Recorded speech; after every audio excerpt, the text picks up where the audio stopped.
Có những ngày bạn không làm việc quá sức nhưng vẫn thấy người mệt rã rời, đầu óc quay cuồng, đứng lên là choáng, ngồi lâu thì hoa mắt. Nhiều người thường cho rằng đó là thiếu ngủ hay căng thẳng. Tuy nhiên, nếu tình trạng này lặp lại thường xuyên rất có thể khí huyết đang lưu thông kém.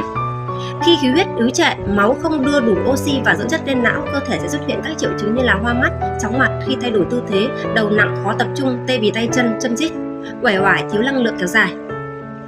Nếu kéo dài thì tình trạng này không chỉ gây khó chịu mà còn ảnh hưởng đến trí nhớ và chất lượng cuộc sống. Vì vậy, quan trọng là cần khơi thông khí huyết từ bên trong thay vì chỉ nghỉ ngơi tạm thời. Một giải pháp từ thảo dược được nhiều người lựa chọn là thông mạch dưỡng lão tuệ linh.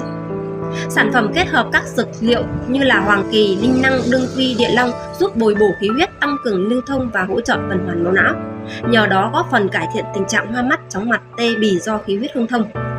Ai đang gặp phải những dấu hiệu này thì đừng chủ quan ạ. Cơ thể có thể đang báo hiệu rất rõ, chỉ cần chăm sóc đúng cách là có thể cải thiện.